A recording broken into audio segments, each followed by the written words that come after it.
So, welcome to another episode of the WAN Manager podcast. I'm your host, Bryan, and this is the show where we talk to networking experts about the data services that make business possible. In our last episode, we focused on a specific case study about a network transformation and selecting an SD-WAN solution at Borg Warner. So today we're going to pull back a little bit from that concept and discuss SD-WAN definitions and certification. So our goal here is to get a better understanding of how to define SD-WAN and how certification can benefit end users and managed service providers alike. And so for that, I'm very happy to welcome a true expert on this topic, Marc Cohn, who is the Principal Technology Strategist at Spirent. Welcome, Marc. Thank you so much for joining us. Thanks a lot, Greg, for having me on the podcast. Yeah, absolutely. So, Marc, you have an extensive background in SDN and open networking. And I thought maybe you could give us a quick review of your history and then probably a brief intro of Spirent as well, because a lot of our listeners might have heard the name in the background, but not be really familiar with what you guys do. Okay, I'll start with Spirent. We are among the world leaders in communications test across a pretty broad range of markets. Our heritage has been in telecommunications testing, validation, and test automation. And we have a top tier customer base. We have been in business quite a long time and are pretty entrenched in most of the largest operators in the world. And we're also emerging in the cloud sector as well, which is especially critical as we move ahead into the next decade or two. Yeah, absolutely. And for the rest of the episode, we're going to find out exactly what testing means, at least in the case of SD-WAN. But yeah, how about also a little bit of your background and sort of kind of what brought you to Spirent? Sure. And as a principal technology strategist, my role is to look across the company's core competencies to qualify new opportunities. The area that I've been focusing on, we refer to loosely as virtualization, and that includes software defined networking, network automation, including network functions virtualization, as well as related technologies. And it's quickly and rapidly moving into security and the cloud as well. Now, my background spans over 25 years in the networking and telecommunications segments. I've held a range of different positions across everything from OSS and BSS all the way down to networking silicon companies and everything in between. And over the last 10 or so years, I've been heavily and actively involved in the digital transformation of telecommunications through the software defined networking revolution. And I've been involved in a number of the open standards as well as open source projects. I've held senior leadership roles in such projects as Open Daylight, where I served on the board of directors. I was also involved in the Open Networking Foundation, where I became one of the few ONF fellows. And then on top of that, I've been involved in the Open Orchestration project within the Linux Foundation networking family of projects, which led to the ONAP. So I'm pretty entrenched in what's been happening in networking, at least in terms of the networking meets software. That's the Right. easiest way to think about my Mm-hmm. background. Well, and that network as code is kind of the next big move in the WAN in general, and certainly broadly speaking, virtualization comes up on the show with almost everybody I have on these days. So it's great to get your take on all that. Excellent. All right, so we're gonna I think first talk about sort of changes in the SD-WAN market and how that's driven the sort of need for certification. So we at TeleGeography ran an SD-WAN survey in Q2 of 2018, so going back a few years now, and back then enterprises that had responded. About half were going with a fully kind of DIY solution, vendor direct. I expected at the time, and in this one case, my forward-looking views came out to be correct, that that number would go down over time. When we updated that in Q2 of 2020, we found now that only about 1 in 3 had unmanaged service, and you had the sort of later adopters going with a sort of co-managed or fully managed solution. And we were also at the same time, actually back to 2017, tracking the SD-WAN market itself, so the vendors. And back then, there were dozens of vendors popping out of the woodwork with a product called SD-WAN, right? Mark, I'm sure you'll agree that especially a few years ago, buyers and potential channel partners needed to look carefully at what a solution called SD-WAN really was. Would you agree with that?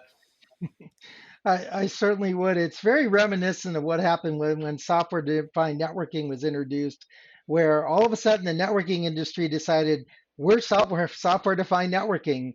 And there Mm-hmm. were no standards at the time, so it was Right. very easy to lay claim to that without a lot of validation. And I see the same thing in SD-WAN.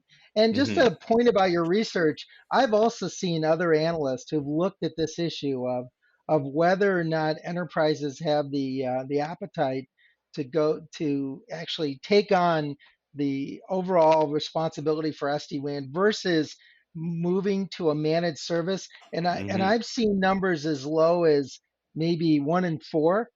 Right. So I think Right. it's even that trend is continuing. So just Yeah. to reinforce the trend that you saw. Yeah, yeah, absolutely. And I think we're now getting into the stage of SD-WAN adoption where you have, sort of a lot more of the long tail folks who aren't necessarily, nothing against them, but not, aren't necessarily the really forward thinking, really engaged, super technology excited kind of set, right? So I think that makes a lot of sense. And to go back on something that you mentioned there with, like, SDN, same thing, even though that was like a cloud kind of carrier technology, at least as I understand it, right? That it matters a lot of what services and features are actually enabled. Otherwise, you run the risk of, even when there's something that is truly groundbreaking and useful, it can get sort of polluted as a marketing term, right? Yeah. So you don't want it to fall into that trap, right? So. Yeah, and in the case of SD-WAN, it's if you look back to the time you started tracking things, 2018, 19, that's when we saw a lot of vendor proliferation of solutions. And again, once, not to pick on any vendors, there were Hmm. no Hmm. standards, there were Right. no rules. Absolutely. Right. Everybody was interested in the softwareization of the network or the cloudification of the network, a term that I frequently ran into. And as a result, what we saw is what we would expect. Each vendor is trying to position themselves and differentiate themselves. And what does that do to the market? Well, the poor enterprise or even operator, telecommunication operator, who's trying to sort this Hmm. out with dozens of vendors now and literally hundreds of products. I mean, I have looked at the Cisco portfolio and talked to the Cisco team responsible for Cisco SD-WAN, and there's over 100 Cisco products that can support SD-WAN now. Right. So it's a tremendous proliferation. And that's one of the reasons why we got to the point where the largest operators in the world who had to deal with even more vendors than most Right. decided that they needed to restore some order in Hmm. the overall network. Great. And So that sets me up perfectly to mention your shirt. For everybody who's listening can't see, you're wearing a MEF shirt, which I really appreciate, right? Or the artist formerly known as Metro Ethernet Forum, right? exactly. How can you take us through the history there? Because I take it you were involved at this stage. How did MEF start to take a role in SD-WAN definition? Well, actually, I must admit, the SD-WAN involvement of the MEF predated my involvement by Okay. about, Hmm. I don't know, a year or so. Gotcha. But considering how the standard was unfolding, I was definitely involved from the earliest stages. But Right. in a nutshell, what happened is that the board of directors of the MEF, which consist of some of the largest operators in the world, companies like AT&T and T and Verizon and Orange, and Hmm. the list goes on. And those operators who were thrust into the high growth opportunity that SD-WAN represented, all focused on managed services, were in essence, asking the MEF to go and explore what could be done given that this proliferation of Right. products in particular had started to take a major toll. If you're a major operator and you need to bring on a new vendor, how much money does that really cost? Right. And then you got to support it over the long term as well. It adds up very quickly. And because the end users were empowered to be able to select the vendor solutions, they were not passive observers. Now they're active Mm-hmm. partners with the Right. operators. That made the problem and exacerbated things even worse. So the MEF decided, after looking into this, that the the the solution was obvious. I mean, what does a standards body do? We create standards. Mm-hmm. So, and because of the fact that we didn't have an SD-WAN standard, we had to explore the best way to be able to address that. And make a long story short, in the middle of 2019, the summer of 2019, MEF introduced the industry's first SD-WAN standard. And Mm-hmm. that standard at the time got a little bit of attention, but was it real or was it a piece of paper? And Right. that's where the rubber meets the road in terms of standardization. Mm-hmm. Are service providers and their vendors planning on adopting that? What can the standards body do to help accelerate that process? And that's where certification comes in.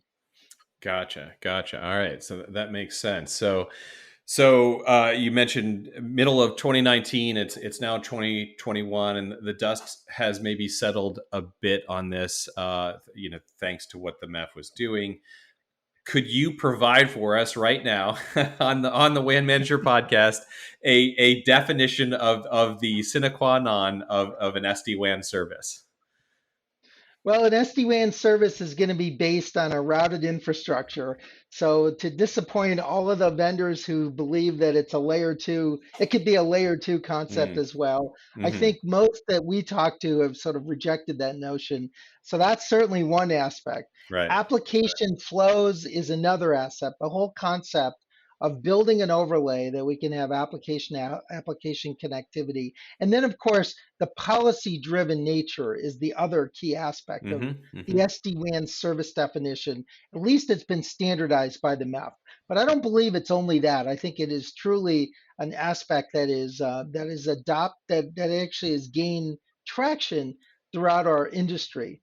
And then the final aspect is the ability to automate as much as Hmm. possible. I Hmm. mean, SD-WAN and to many is about creating an abstraction so that no matter what WAN connections are there, what different types of connectivity requirements, we have a common way of actually managing the WAN infrastructure within an enterprise.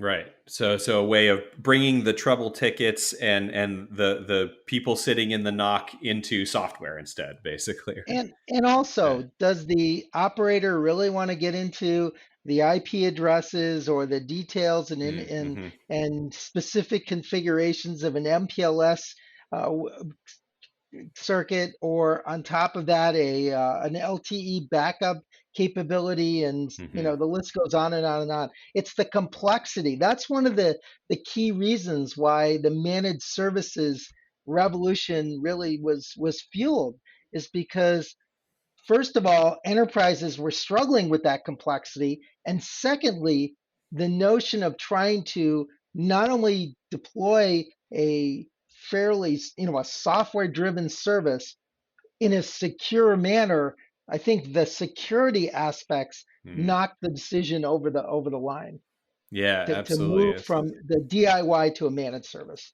Right, right. Yeah, no, that's a good point. Often the way that the story goes is that the SD-WAN overlay frees up your options for the underlay, which is certainly true. But cloud was already there, leading toward local internet breakouts, for example, and you already needed LTE for backups in a lot of sites, and so SD-WAN was also responding to that in a way, if I understood you correctly. Exactly. The idea was to whatever the WAN connectivity was, why did the services have to look different? Why Hmm. does the operator have to get in the middle of all the detailed configuration that's at the lowest layers of the network? The idea with SD-WAN is that you have this now new software way of controlling things. And arguably, it's the first real implementation of SDN. That's how Right. many in the networking industry look at it. And Hmm. that was the potential and promise of being able to provide not only a network that was built upon some software functionality internally, but also this whole notion of being able to disaggregate the network as well by Hmm. providing the pieces by with through these abstraction layers. Right, and that there hadn't been enterprise adoption really of NFVs, really in the past. So this facilitated some of those same kinds of ideas, but in a much more consumable package, if that makes sense. Well, yeah, and network function virtualization in general. Well, that was a carrier-based technology. The idea Right. there was to try to virtualize the inner workings of the carrier network. That I mean, the Hmm. carriers couldn't. They are already confronted with the cloud, and there was definitely a lot of complexity. Not just the cloud. That might be straightforward, but to migrate from the entire legacy infrastructure to the Mm. cloud, Hmm. that's a Yeah. much taller order. But in the end, enterprises didn't really get involved in NFV. Hmm.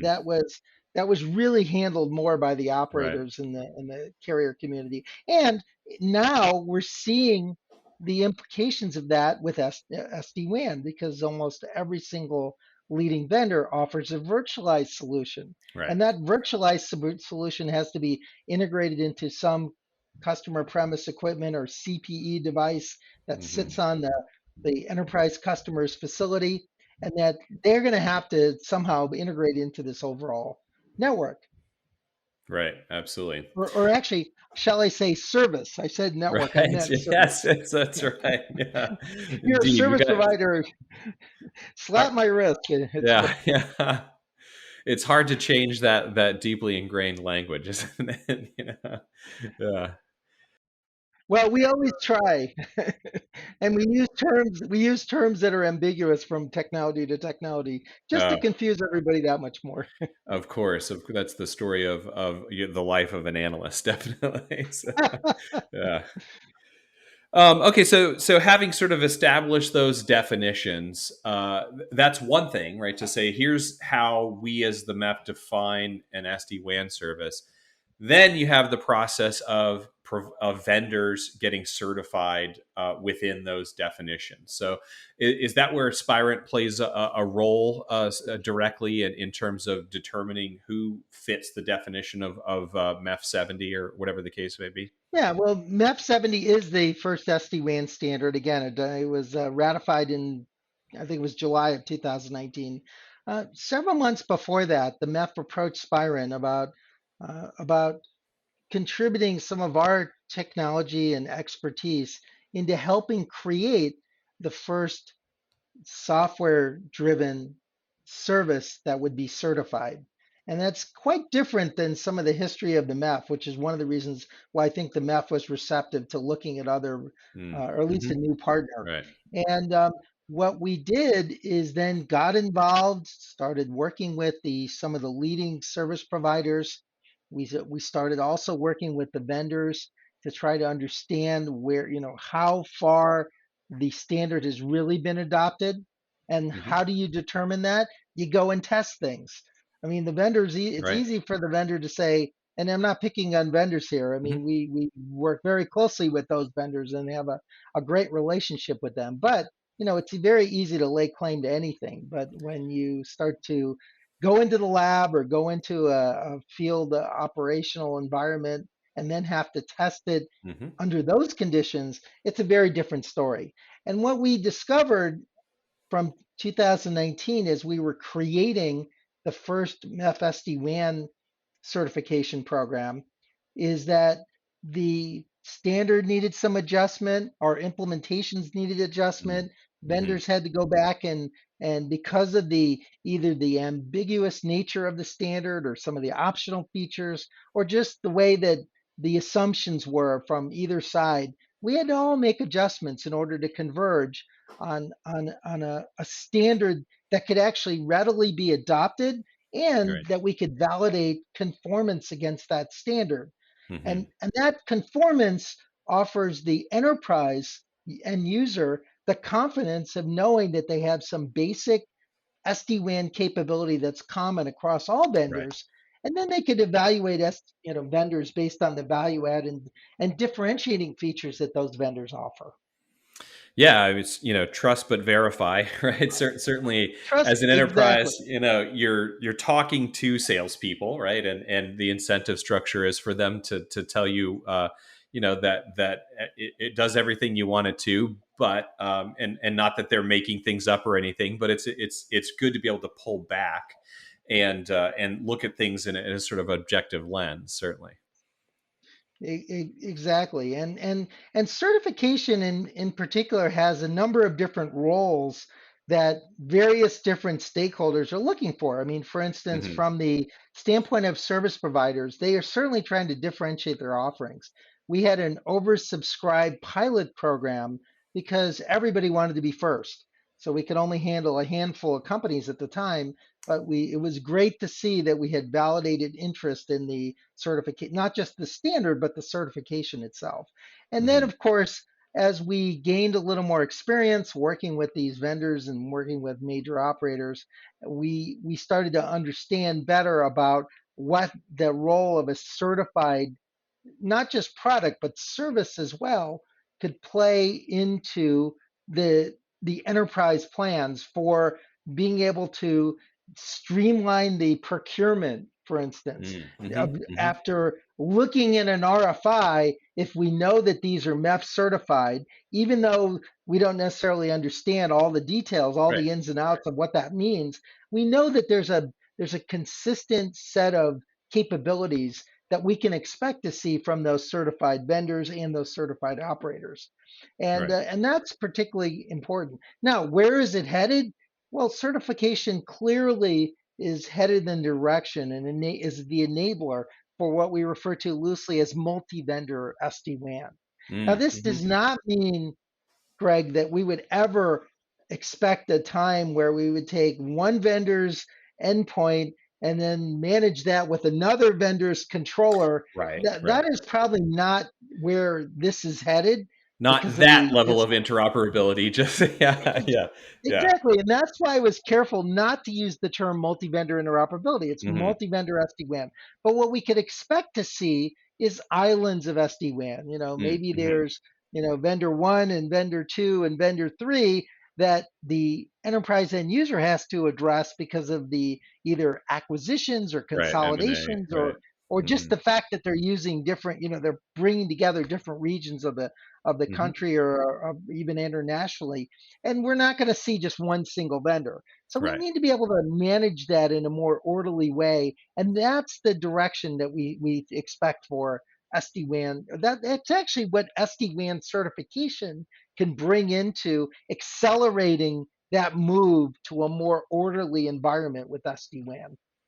Yeah, absolutely. I think you made a great point there with as the enterprise WAN manager, IT infrastructure manager has a lot to do, right? There's a lot of things to think about, and being able to pass some, even you don't have to understand each and every one of these sort of testing and certification bits exactly. You just have to have some peace of mind that you're not going to encounter troubles down the road, and so it makes that a lot easier, right? Exactly. I mean, think about the obvious example. I've never seen an RJ45 not plug into a receptacle, but who can Right, explain the right. 802.3 requirements for the PHY that makes Right, that right. happen? I know, I Hmm. know, I can. I mean, I looked at Right. it in a earlier lifetime when I worked for a silicon manufacturer once upon a time, a long time ago. I'm Hmm. just saying we don't have to understand all the Right. details in order to be able Right. to benefit from the fact that there's a solid and adopted standard. Yeah. So Mark, I wonder if you could take me a little deeper on the Spirent part here, just to paint a picture. When you talk about sort of testing, what are you doing? Are you going to the vendor, setting up a lab, coming up with scenarios? What does that kind of look like from your end? Well, Spirent actually offers a very broad range of SD-WAN capabilities. And the way we like to look at it is that it spans the entire service delivery lifecycle while Hmm. traversing the entire SD-WAN stack. Right. Everything from the app, well, at the highest levels, security validation and efficacy testing through the application layer into the SD-WAN overlay or the service layer, down to the virtualization layer, all the way down into infrastructure, which is the traditional service for an operator. And then if we think Hmm. about the life cycle for that service, we are one of the most entrenched companies in providing lab testing. So we provide a very broad range of multi-technology lab testing that would enable us to test most of the different underlay technologies and to be able to Hmm. provide a simpler way by through automation of actually managing a fairly complex SD-WAN stack for testing in the lab. Hmm. Now, when we move into deployment, though, there's a different set of challenges. Sure. And MEF even recognized that by introducing a few standards that are focused on providing what's referred to as service readiness testing and service activation testing so that a operator or an enterprise end user can actually bring a site on board, run some tests, create what's called a burst certificate to validate Mm. the successful completion of those tests prior to activating that service, Hmm. prior to to to, to thrusting that service upon the user and forcing the end user to actually do the Do the troubleshooting, which testing. is Right. exactly what the Exactly. service providers wish to avoid. Right. They want to be able to find those problems as early as possible. And if they don't find them in the lab through exhaustive testing, they certainly want to make sure that the configurations are proper and that there aren't any other issues during the deployment time. Right. And then Right. as we move in the life cycle into the operational network, as the service is now running, it's then there's a set of new challenges that we need to address. Obviously, Hmm. one is providing the multi-layer troubleshooting. We have this SD-WAN stack from security all the way down to the various different underlays. How do you find and quickly identify and troubleshoot and isolate those problems so that we can minimize downtime? That's certainly Right. one goal. The other goal, though, is to validate the service levels that we're going to be offering. Now, Mm-hmm. SD-WAN SLAs is a relatively new concept. Yeah. Operators are trying to understand what makes sense to their enterprise customers. And Hmm. the industry going through this technology transition is still struggling a little bit to try to understand. And this is especially when you look at where is SD-WAN in 2021 and even moving ahead, because virtually all the SD-WAN companies are now talking like security companies. So we have to Hmm. be able to Yeah. address those new SLAs as well. And Spirent addresses a number of different platforms and use cases all throughout that realm of everywhere through the life cycle, as well as at different layers in the stack. We don't just provide a single platform.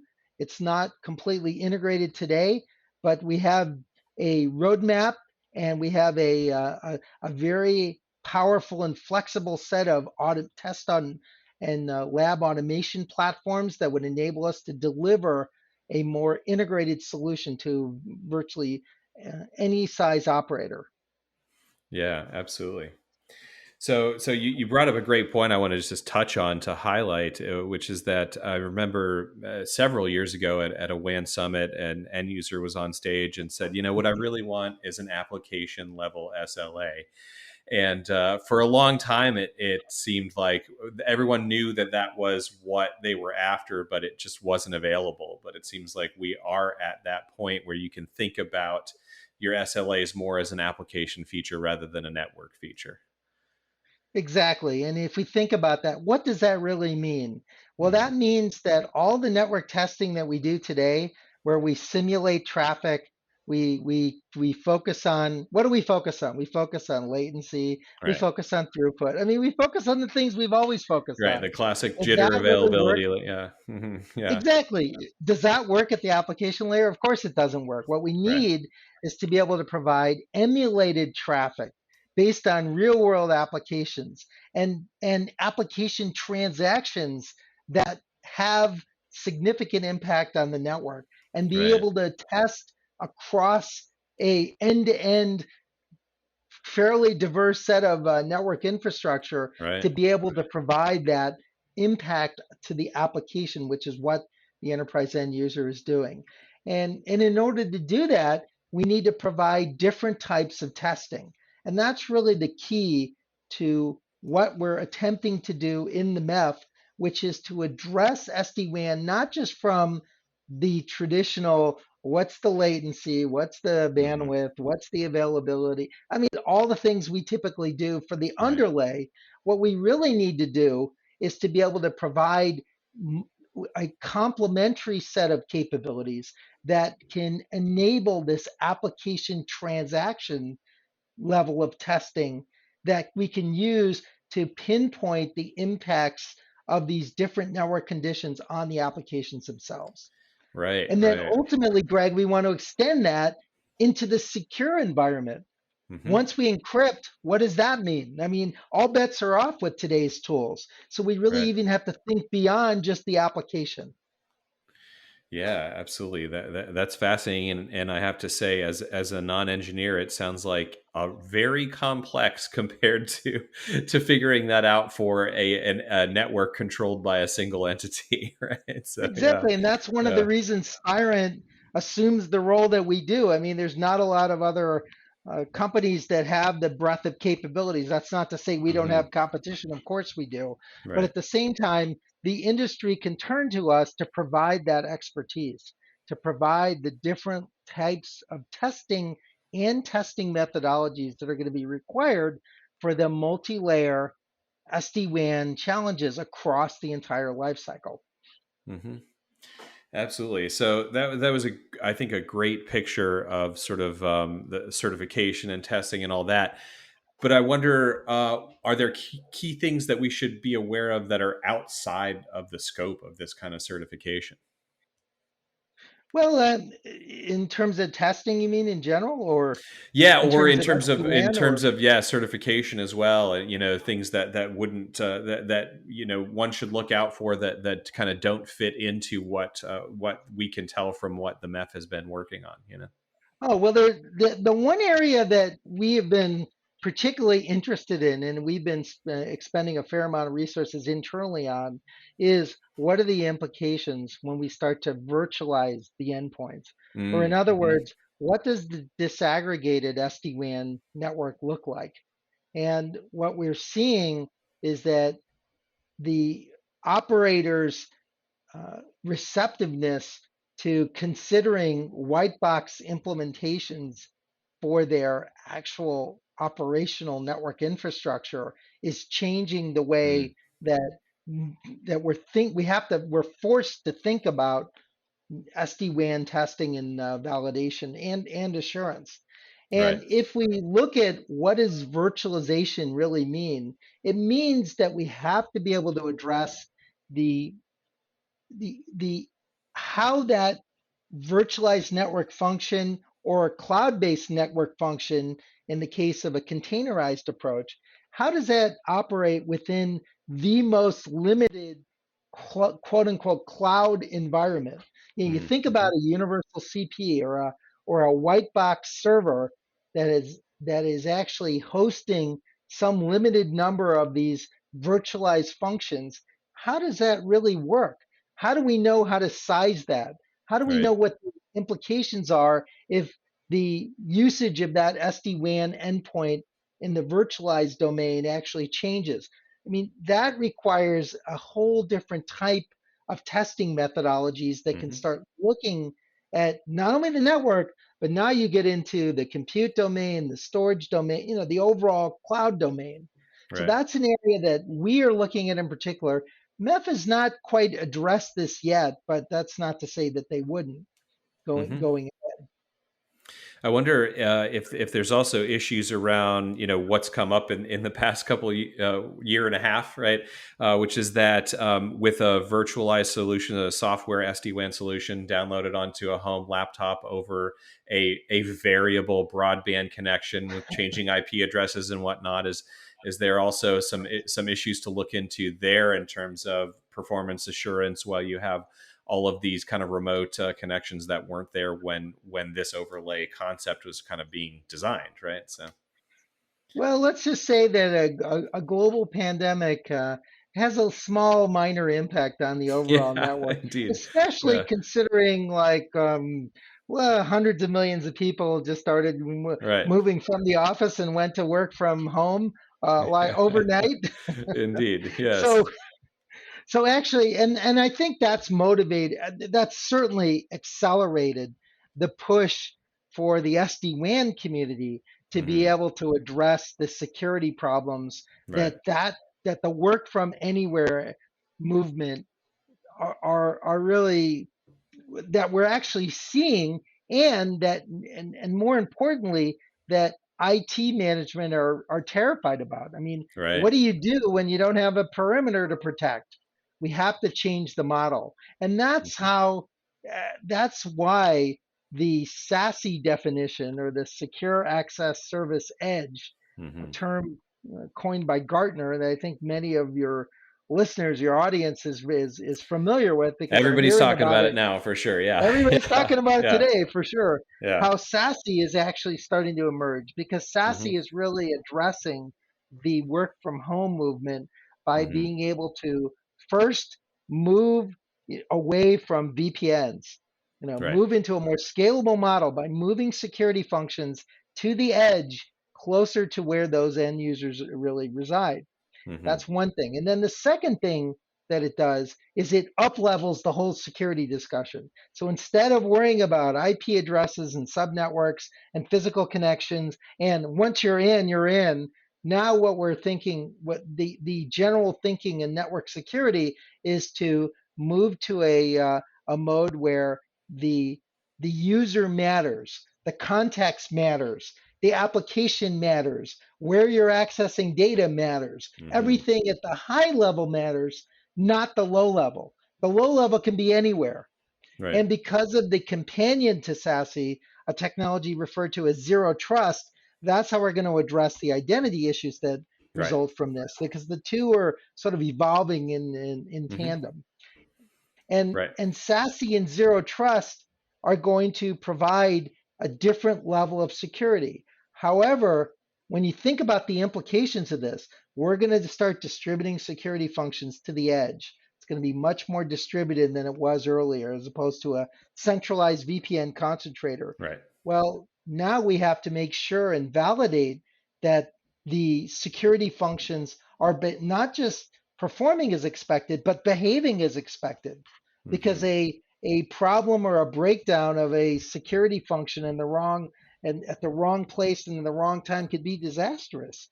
right, So we have to think about a new testing methodology, in that adapts to the new security architecture and environment. And the MEF is addressing that with a couple of new projects that they started last summer, hmm and they're already thinking about some of the testing implications. In fact, the MEF requested that we Spirent actually create a what was referred to internally as an incubation group. It's the hmm MEF Secure Test and Certification Incubation Group specifically to address some of the certification and testing implications of these new security standards. And we right, expect to see some interesting developments by the end of the year. This group has been in play for maybe 6 months or so, but hmm hasn't quite yielded the outcomes quite yet. But it yeah, does indicate the priority that the MEF has to evolve with the SD-WAN right. market. hmm No, I mean, I think that's really interesting because certainly talking about zero trust and SASE over the past year or so, it has seemed like it was still almost too nascent, to talk about as an actual service. It was more of a concept, and I think you might find yourself, if you don't have something like MEF stepping in the same place as the SD-WAN washing that we were talking about in the beginning of, of course, every security company is going to throw the ZTS and SASE label on whatever they were already doing. And what does that really mean? And who really counts as solving these actual problems? I think that everybody would agree in the enterprise space that that is a question that needs to be answered right now for sure. It's a major issue. It certainly is a major issue as we start to examine how to roll out a SASE-based architecture with new security functions, not just the existing functions that were Hmm. there, that are getting recast to become cloud native. I mean, Right. some of them have been developed that way. I mean, there's a lot of moving parts. And Right. Greg, once again, that opens the door for a a solid new and enhanced testing methodology to be able to help the industry accelerate that journey. And Hmm. acceleration of the journey is really a lot of is wrapped up in almost everything that Spirent does. I Right. mean, what's the point of testing if you can't accelerate and reduce the cost of rolling out and managing new services? Yeah, yeah, absolutely. The idea is to get new technology in the hands of the users that is actually beneficial and works, right? So, yeah, Exactly. And time to market's everything. So yeah. that we're focused along those lines. So, Mark, this has been a really interesting conversation. I appreciate it a lot. We've talked quite a bit, especially in the security space, of kind of what you see coming. Anything else you want to add of things we should be looking for in the next couple of years? Well, I mean, what we can expect to see is the 5G rollout continuing to Mm, gain momentum, mm-hmm. and it's going to morph in at least a few different ways as we sort of move toward the standalone service.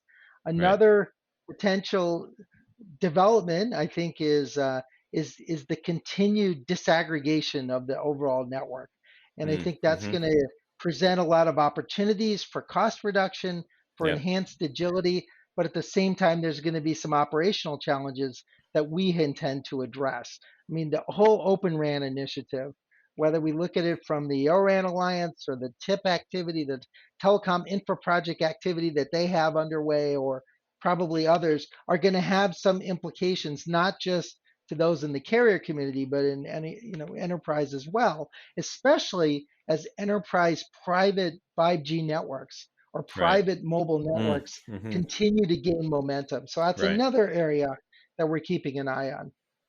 Yeah, that's interesting because one of the things I always like to ask anybody on the show who brings up 5G or whatever conversations I'm having, truthfully, is do you see 5G more as a transport alternative or a campus Wi Fi replacement or a mixture of both? Where do you kind of see things landing in that sense? Well, I think 5G has it's the first technology or mobile technology that, well, wireless technology. I got to Hmm. pick my terms carefully, Yeah, right? I I mean, know, it's not right? mobile if it's Yeah, fixed wireless, right. but it's among the first such technologies that has the potential to dislodge, the wireline access services. Hmm. Now, Hmm. that doesn't Right. mean that we're going to get, gigabits like we could with a Sure. PON solution or, various Hmm. other access technologies, but the notion of good enough, or we're going to mesh Wi-Fi and couple it together with 5G. That's not good enough. I think that that's going to be a serious contender for wired-based technologies. So Hmm. I do believe there is that potential, but recognize 5G is a journey Hmm. for each of these operators, and it's on their own track. If you look at the number of different migration paths in the standard that are defined, not to mention the real world where there could be even more. It's pretty daunting to understand how this might work as you get to the real vision of 5G, not Right. just the we have a 5G base station installed. I mean that and we're on our way. I mean, we have to give credit where credit is due. The mobile operators, even COVID couldn't stop the 5G rollout. That Hmm. says a lot right there from my point of view. I mean, it's been Absolutely. so Yeah. disruptive to everything else, but Yeah. that's one area it wasn't so disruptive, or at least the operators were able to make that pivot and adjustment to be Right. able to keep that rollout moving because it's happening all around the globe. Building new towers is an outdoor job, so it had that going for it, right? So, yeah, absolutely. All right, Mark, this was great. Thank you so much Oh, for joining us. How can people find you if they want to check in on sort of what you're thinking about and doing? they can find me personally on LinkedIn. I Mhm. don't have my own personal website, but you can look me up at Marc Cohn, and you can find enough things around SDN or NFE, and you'll hit me Absolutely. pretty quickly. Hmm. And then you can certainly track the Spirent activities by looking at spirent.com/SDN, or excuse me, SD-WAN is what I meant to say. And then Yeah, you can sure. find out what we're doing Yeah. there. And then, of course, we welcome everybody to at least take a peek at what's going on in the MEF. Now, we Hmm. recognize that you're not all going to be MEF members. No one, you can't have access to everything, but a lot of your enterprise end users can Yep. actually even get interest. I mean, who are interested can find some information, even participate through the end user advisory group that the MEF has set up, which is an outreach activity Right. to enterprise. Yeah, yeah, absolutely. Highly encourage looking into that. So, for anybody listening to this later, for any reason, we're talking in early July of 2021. Mark, I always like to close with these days. Now that things are starting to open back up, a lot of folks are vaccinated. What have you been missing the most that you're most excited to get that out there and do? Well, I got to admit, I've been after doing a lot of traveling with standards activities and events and the Hmm. range of that, and then to shut down to zero after traveling, I don't know, Yeah. 125 or 150,000 miles a year. I look at it, I'm ready to go out to an event, and I'm actually starting to gingerly plan for the events that are happening in Q4. So Hmm. that's what I miss the most right now, at Yeah. least Yeah. professionally. And then on the personal side, it's been hard to adjust to the new normal, but we're making that adjustment. I mean, I think it's like amazing to see that after a year and a half I could actually see my family because my family is spread Yeah. out all over everywhere. Right. So that was Yeah. that was really nice as well, but I'm starting to see that that's going to be more viable as well, getting everybody together, because it's been Yeah. impossible up Yeah. to now. Yeah. Because That's my huge. sons live out of state, my mother lives far Ah. away. I mean, Yeah. everybody lives far away, so it's been Yeah. really hard. Absolutely. I never thought I would miss getting on an airplane, but there you go. Yeah. I'm not ready to go back to what we were doing, Greg, Yeah. but Yeah. I Yeah. think that to go and see people at an event or two, Yep. I'm actually looking forward to that. Yeah. Absolutely. Well, thank you so much for talking with us, and I would love to catch up with you again sometime in the future. Yes, thank you, Greg. I appreciate the opportunity to contribute to your podcast, and look forward to keeping in touch for sure. Great. Thank you. Thanks. Cheers.